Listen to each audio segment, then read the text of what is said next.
When you make your health and fitness a priority, in the long run, you save a crap ton of money. And let me explain.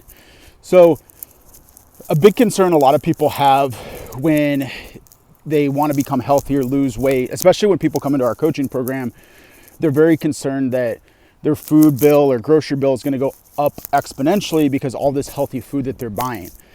One thing is when clients come in, we obviously take that into consideration. It isn't like we have our clients eating filet mignon and wild fresh salmon every single night or anything like that. But 2 years ago, two and a half years ago, we actually did a small survey with a handful of clients because I got this question quite a bit. Like, Bo, if I come into your program, I'm just concerned that my food bill is going to go through the roof. And I had never heard anybody, 1,300 clients, tell us that their grocery bill doubled or tripled. I'd never heard that. Matter of fact, it was always the opposite. So we actually, because I'm a logical person, I wanted the data.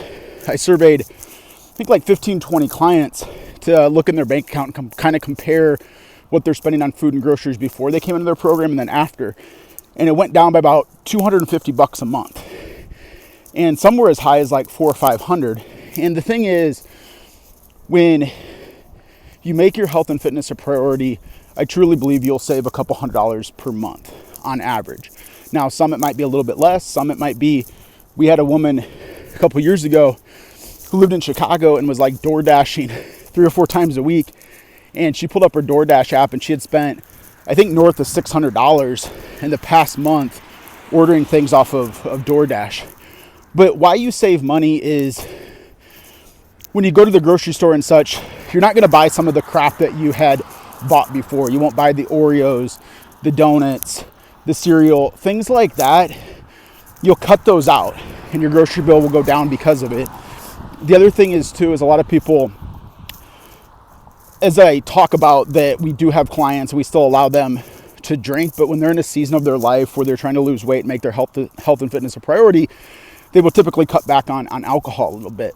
So that means that they're maybe saying no to a couple happy hours per month and they're not dropping, 50, 60, $70 because that's what it is in today's world, right? Depending on the city that you live, you go out, you have a burger and fries and 3 or 4 drinks and boom, it's $100. At least it was when I lived in Chicago. So you won't spend quite as much on alcohol, or maybe on the weekend you don't drink a couple weekends a month, which I don't think is a bad thing. And if you were typically buying a 6-pack of craft beer or a bottle of wine, boom, that's $20, $40 every single weekend. And it's also the behavior that goes with drinking too, right? If you're on a Friday night and you're a bottle deep in wine and you get on Amazon or whatever, Kohl's, I don't know where women shop these days, but when you're a little bit tipsy, you're like, oh, I'm going to buy this dress that you don't really need just to impress people you don't even care about, right? And I know I'm rambling a little bit, but I think a lot of people have that concern that when they start a health and fitness journey, they're going to spend so much more on healthy food and things like that. And maybe they don't know how to approach and what they should buy when they go grocery shopping and such. But the big picture here is I see time and time again when people live and make priority as far as their health and fitness go, they typically will save a couple $100 per month on average from what I've seen. And that's not a theory, that's testimony from that client example and the survey that we did a couple years ago.